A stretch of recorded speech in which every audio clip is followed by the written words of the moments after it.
guys, so I'm sitting here with Nick in Stillwater. It's like an hour long. I was watching TV, but I wanted to talk a minute. He thinks differently than you do.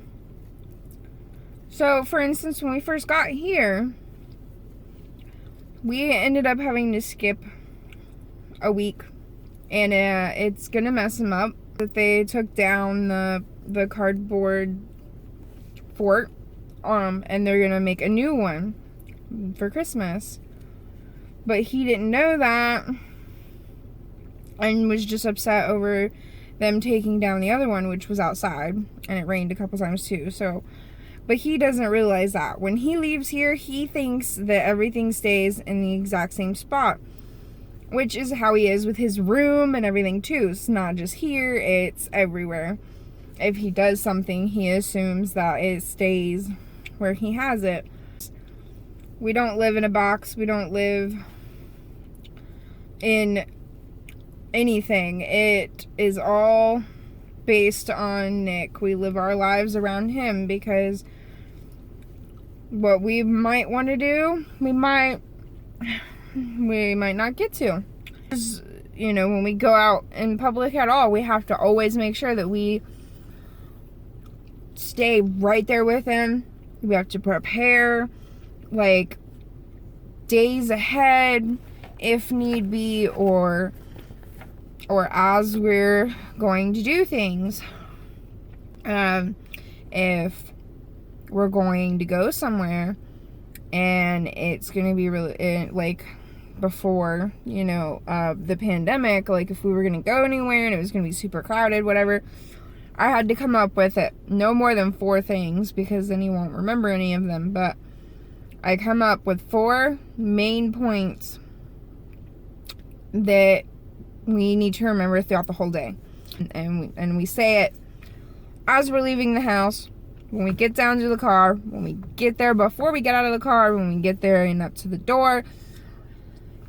To prepare him means you gotta say the same thing all the time, constantly reminding him the certain things, and it helps. It helps 100%.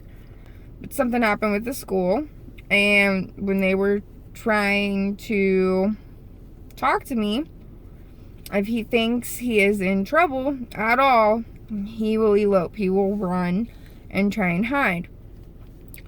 His main elopement problems are when he thinks he's in trouble or something scares him. Like if he's super excited about something. He hasn't done that one in a while, but we always have to be careful. Be ready for it if he does. But, so I was trying to talk to the bus driver and the aide, because he's on the special ed bus.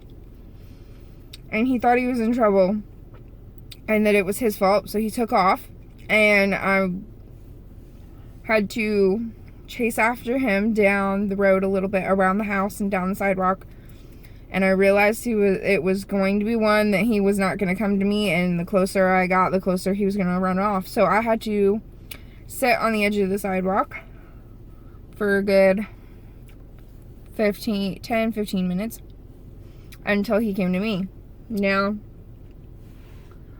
that helps, because if you know that it is a scared elopement, then you know that he is going to be scared for you to get close to him.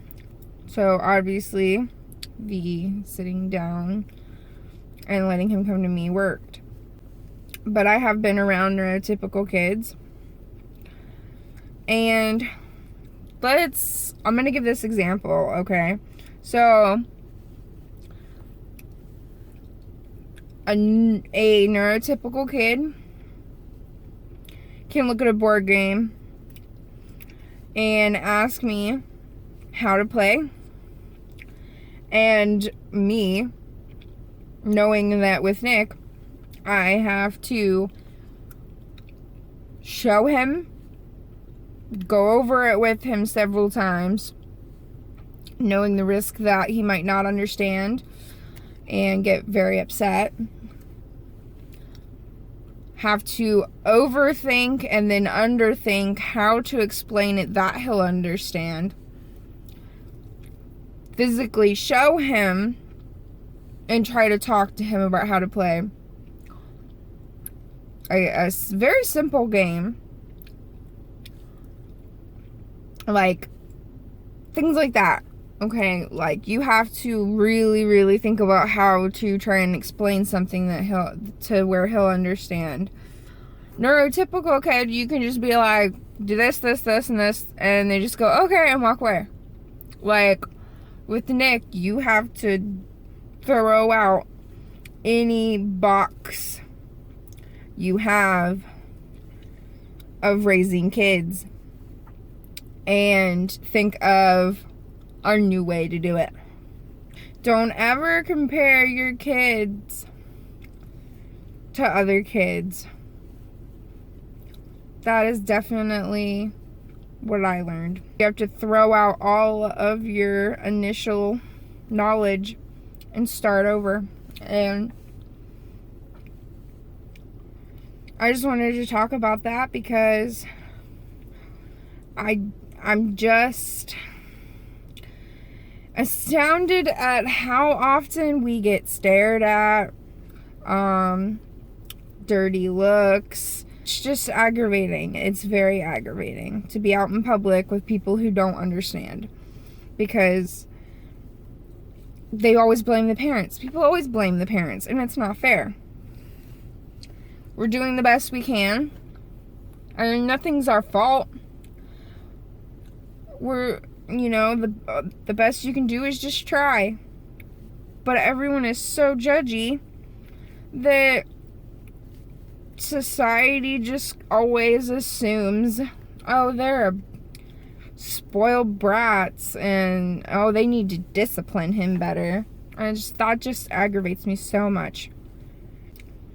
We haven't been out of the house in a while because of the pandemic, but every time we do go out, that's what happens. And I always have to have an autism talk with somebody and explain, because something always happens. But it's more or less just the fact that we constantly have to explain ourselves, and it's just tiring. But sorry I talked forever. I'm going to show a clip of when Nick gets back in the car. But, I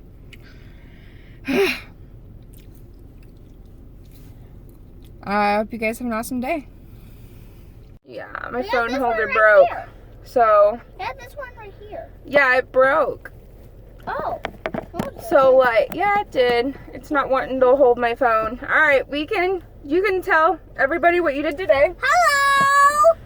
So, you said something about a gingerbread house? I'm the star of the show. Yes, you are.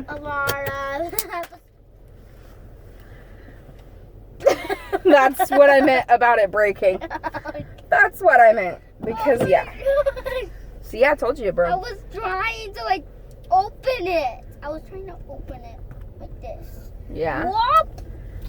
That's fine. So, gingerbread house. Tell me more.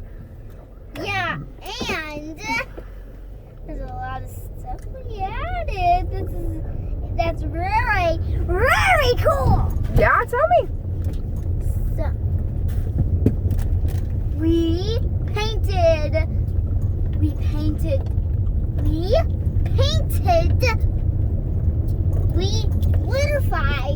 glitterified, and painted plates so they could look like gumdrops, and we put it, and there were two that were already dried. Ooh. And we put them on the gingerbread house. That is and awesome. And the 2-point part. I heard that the paper plate for the gumdrop was your idea. Yep, it was my idea. That's awesome. And the windows were my idea. What'd you do for the windows? We cut it, so the private window, so we cut it a little bit, so we cut it like this way, but then cut this way. Oh, okay. So we could still open it. Yeah? And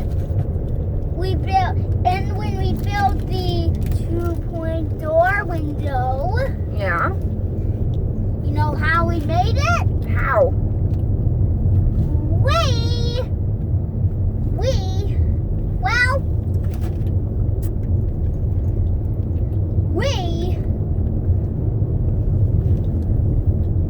Also, we were going to make the chimney. Yeah?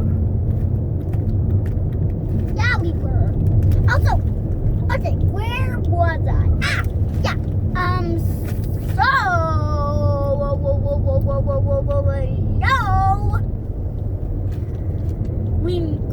You want to know how we made it? How? Tell me. Okay. We took a square out. We cut a square out of the first one. Ah. Then we did the same thing with the second one of the the private window. Oh, really? We did this, Yeah. this, but didn't cut the bottom. Ah. Just like the private door. I see. Okay. So we could still open it. That's cool. Yeah, because of a 2-point door. So I Oh. didn't actually have to open both. Oh, okay. Yeah.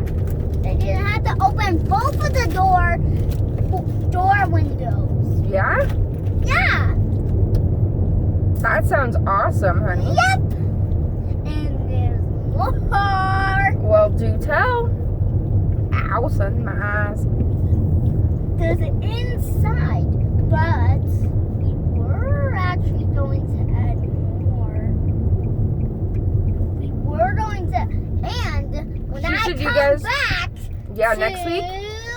when I come back from when I come back on next week, Yeah? you're gonna be making a new room. A new room. Yeah, because there's only 2.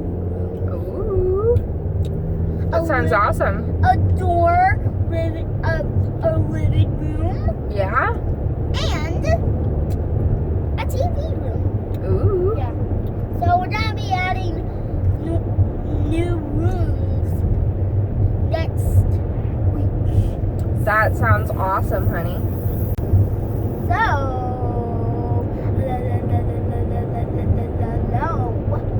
Why don't you talk about what else you did today? Oh, Because when we first got there, it was kind of rough, huh?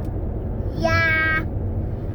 I was kind of confused why they actually took down the secret base. Well, like, they were trying to But I say figured it was it out. outside, and they can't always keep everything where you put it, baby. I was confused. It's okay. And they ran away and ran around the whole area. Yeah, but you Well, went not back, the whole right? area. Yeah, but you went back, when right? I saw her, when I keep seeing her, I just run back. I know. And then when I got here, I just ran back. And then when I got here, I just ran back. Yeah, but hey, And the over and over again. but the good thing is that you stopped and you went back in, right? Right? Are Yep. you stuck on doing that? Okay.